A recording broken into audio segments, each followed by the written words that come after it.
At the most basic level of explanation, an electronic chart is geographically related information displayed on an electronic screen, such as a flat panel display.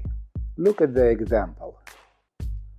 One of the biggest drivers at the time was the perceived capability of using optical disc technology, such as CD-ROM, to distribute electronic chart data in a more easily transportable form than a paper chart. By the end of the 1980s, it was clear that the technology was advancing at such a rate that electronic systems with the potential to replace paper charts would become available during the 1990s. This happened due to the development of processors and the monitor screen resolution up to the next level, achievable for the chart plotting task. By then it was widely recognized that there were two separate ways of producing electronic charts. The first is based on storing and displaying the image of a paper chart in a digital format. It is best imagined to be a digital photograph of an existing paper chart. In principle, this image can be shown on the display at various magnification, allowing an overview of the complete chart through to a true scale image that can be scrolled across the screen to show the area of interest. This is known as a raster electronic chart. These days, the term raster is also used to describe an image made up of a high density of dots on a regular grid, each small enough to be of just one color. Each dot is known as a picture element. The term normally shortened to pixel. What distinguishes a raster chart from a digital photo is that each pixel can be given a defined position in terms of latitude and longitude. Therefore, the chart display system can overlay the chart image with other position-related information, such as ownership, position, and so on. The other type of chart is known as a vector electronic chart.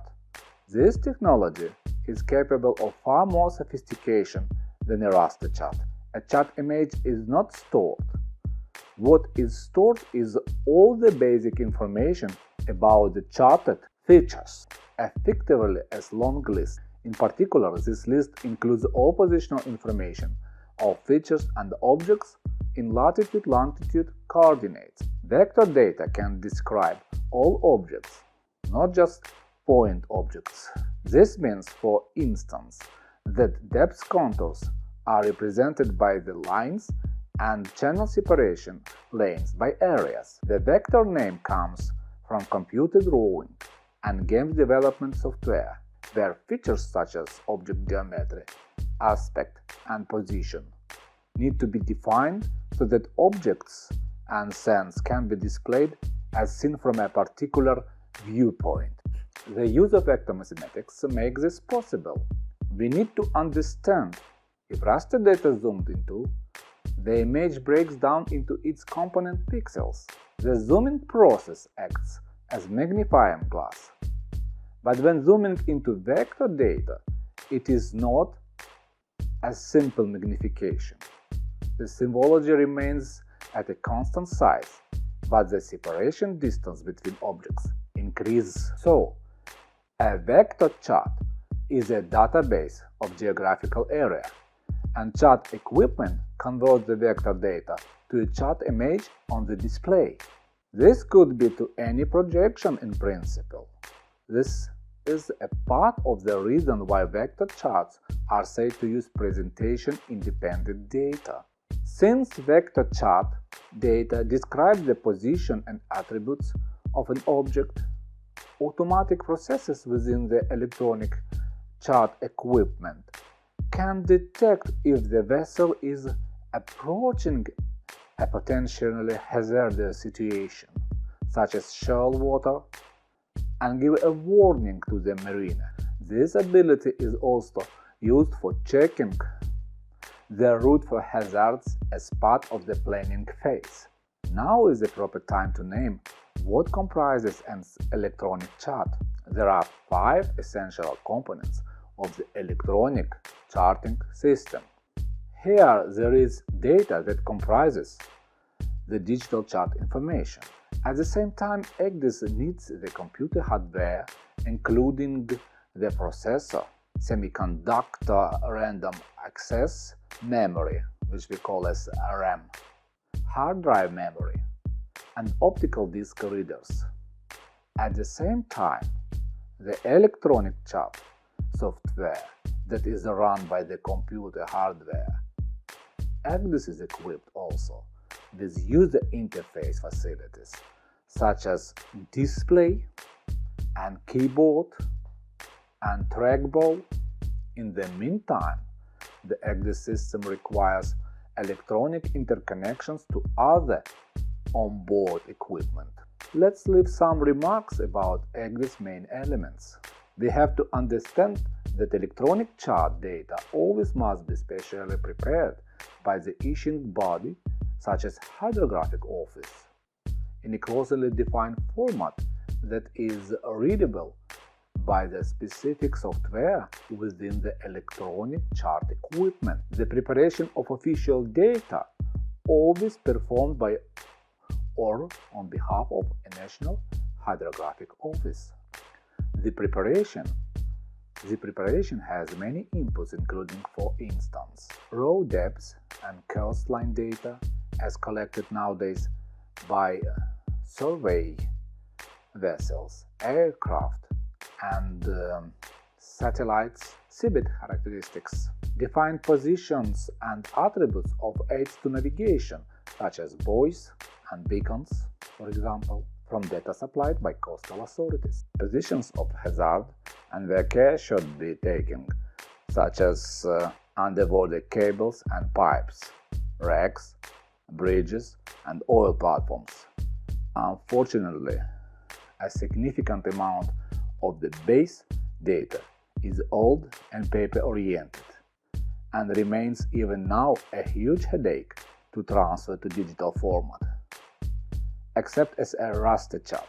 For the original Admiralty raster chart service, high-resolution digital scans were made by the United Kingdom Hydrographic Office of special prints of the color-separated printing plates. These were then combined digitally to ensure good color and display characteristics. Vector data is also derivable from paper charts. It is a very much more complicated process than that used for raster data, but it is still easier and quicker than working from raw survey and other basic data. The data, whether raster or vector, typically arrives on the ship on optical discs or another available delivery method, such as file transferring via the internet, and then read by the onboard chart system. In general, only chart data that has been licensed to be used on a particular vessel will be accessible. This is controlled by a digital permit system developed for the electronic chart distribution process. Think about the hardware part. We are concerned that ECDIS is a computer, network-based equipment dependent on intercommunication with a set of additional devices. The speed of operation of the equipment is heavily governed by the speed of the processor and other digital components. The next key element of ECDIS is the software, which is a computer code that governs the complete operation of the system. It comprises the specific manufacturer's code and the operating system. It permanently resides on the hard drive of the onboard equipment. For ECDIS, the complete software functionality will not only have had extensive tests by the manufacturer to prove its compliance with IMO requirements, but will also have had independent tests performed by a flag state approved test house in a process known as a type approval. For ECDIS, the electronic chart software is preloaded by the manufacturer onto the hard drive within the equipment. We have many producers of ECDIS on the market, and their software and hardware parts must meet a set of industry standards. Using ECDIS software, they have to respect the modern life cybersecurity aspect. Furthermore, the unauthorized loading of software to the ECDIS computer can result in a computer BIOS being unintentionally loaded into the system. Also, they have to mention that the interaction of the equipment with the ECDIS user is normally done through the display and other user interface facilities such as trackball, keyboard, buttons and switches. Talking about ECDIS interconnections, first of all, they have to submit that the great value of using electronic charts is that they are directly connected to the positioning system. Generally, ECDIS is also connected to other equipment, conveniently allowing them to display depth, speed over the ground, speed through water, gyro heading, and other navigational information. Also, the display of radar track target vectors is very common, and sometimes the actual radar image can be overlaid onto the chart display. All this require carefully engineered interconnections, which need to follow internationally agreed standards to ensure compatibility. In the next diagram, let's summarize the data flow process in ECDIS. ECDIS equipment is counteracting with safe passage of the vessel at sea.